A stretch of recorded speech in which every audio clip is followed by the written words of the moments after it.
Experience Pros. Welcome back to the Experience Pros Radio Show. Thank you so much for taking time out of your day to join us for ours.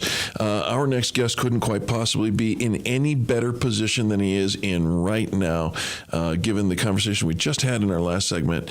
And now we're going to talk a little bit about exit strategies. Right. I think this is one of the things that as business owners we neglect until much longer into our business growth. And I think even a lot of times if we think we're going to have an exit strategy, that exit plan is just to pass it on to somebody else in our family. Well, we have the expert for you. Austec Business Transitions. John Hamill is the owner of, and before that he was the Chief Compliance Officer, Analyst, and Operations Manager of a Colorado registered investment advisor, full service financial planning firm. But he has several family members and relatives, past and present, that have owned from small to very large companies. Some of them have done exceptionally well, and others have learned a valuable experience. We call it research and development, right? That they brought into their next venture. John is very familiar with the unique dynamics that surround family businesses. John, welcome to the Experience Pros Radio Show. Thank you so much, Eric and Angel. Oh, so nice to have you on the show, John. Now, let's talk a little bit about this. Who was it that says we need to start with the end in mind? I don't remember the exact quote, but I agree with that. I believe it was Covey. Was it Stephen Covey? I believe it was. Okay, so if that's the case, then when we start a business, are you of the mind that we should start by thinking about how we're going to exit? Oh, I'm absolutely about that. One of the factors I like to look at is how do you know exactly how to build your business if you don't know how to get out of it? Oh. Right. Now, do you find that, even though from your perspective, like that's absolutely where we should start, when you talk with entrepreneurs and business professionals, do they have that thought in mind?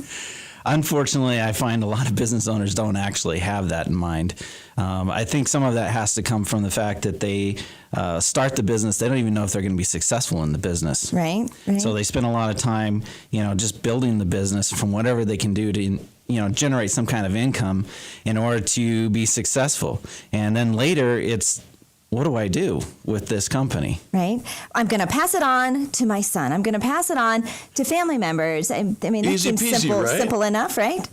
It sounds easy, right? It sounds very simple, but there's so many family dynamics that happen, the emotional drama that happens through all of that. And the other thing is, there's a lot of kids that don't even want to take on the company nowadays. Right, but it's cheaper for me to hire my kids, so of course they want them. The blood, sweat, and tears. Of course they want this. They spend so much time, sending their kids to college education.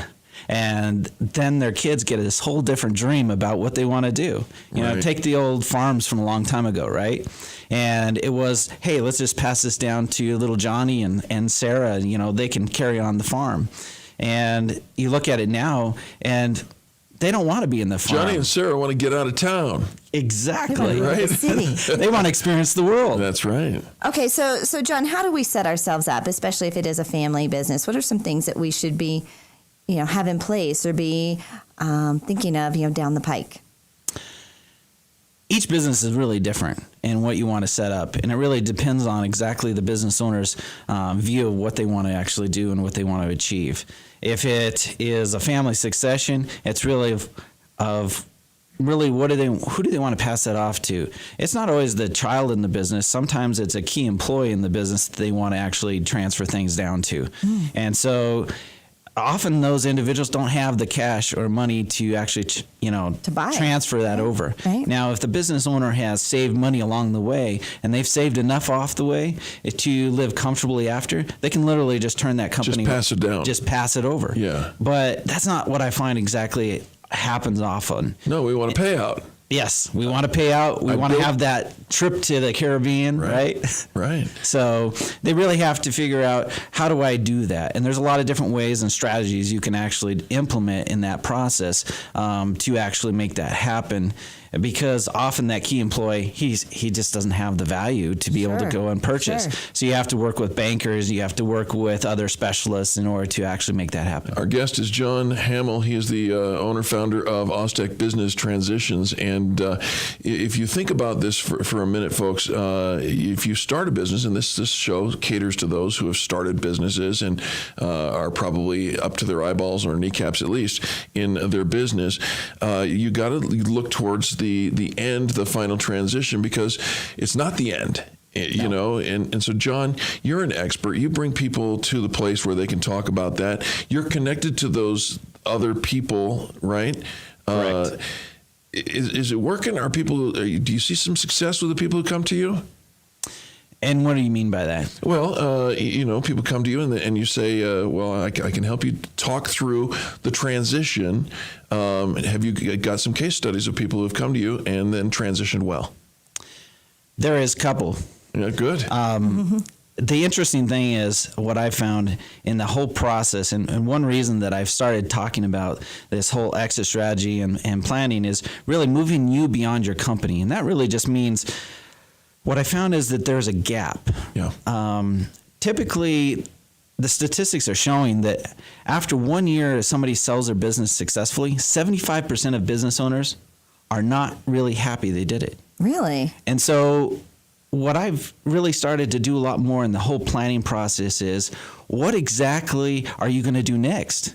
Because the statistics are really coming back and showing that the reason that they're unhappy is just because of the fact they don't know what's next. Right. They don't have something through. Right. So to your point, Eric, when I talk to the business owner, I start talking right from the beginning and Right. saying, what is that next thing for you? That's really important because that keeps them motivated to actually do all the work necessary to get them to the point where they can actually make that transition. So just from the beginning of our business, we need to be looking at the end of our business. From the conversation where we're starting to talk about the end of our business, we need to be looking at what the next thing is. Exactly. Oh, that's brilliant. Always looking ahead. John, does it, when we think about the transition phase and passing on our business, and hopefully it's not just closing it down, right? That we're passing it on, it will continue without us. Finding somebody to take that, I think we become so attached to our business, our people, what we've created. We're afraid, I think, to let somebody else, have that control because are they going to take care of the people the way I did?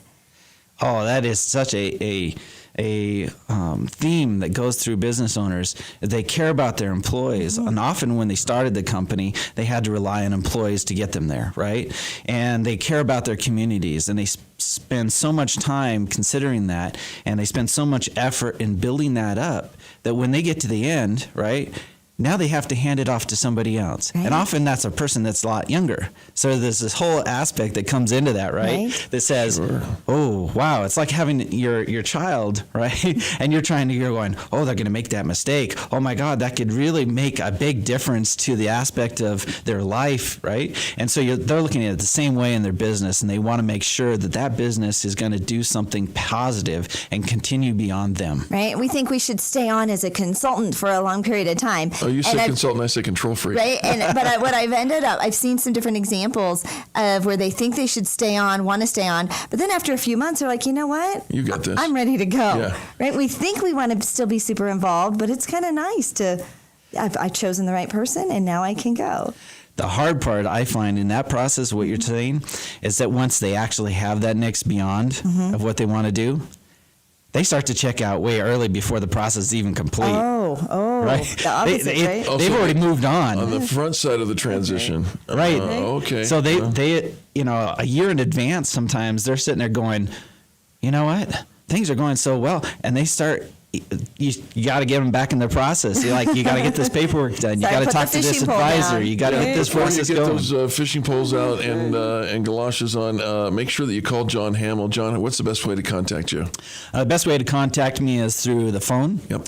And that is 720-519-6073. Do that again, please. That is 720-519-6073. If you haven't talked at all about the business transition of exiting your business, have that conversation with John Hamill, Austec Business Transition, 720-519-6073. All right, so John, a piece of advice to somebody who hasn't started thinking about their exit strategy yet. Oh, there's so many pieces of advice I could share, but I'm going to make it really quick. Start planning today. Reach out to somebody, whether it's your accountant, attorney, or advisor. Give me a call. John Hamill. Or me, Yeah. right? I have a lot of attorneys that refer stuff. So the fact is, start somewhere. Reach out and start reading books, etc. What's that number again? 720-519-6073. Call John today and take care of tomorrow. That's the way you ought to do it. John, thanks for joining us, man. We appreciate it. Thank you so much for having me. You betcha. Folks, don't go anywhere. More positive business talk just ahead. You're listening to Angel and Eric. This is the Experience Pros Radio Network.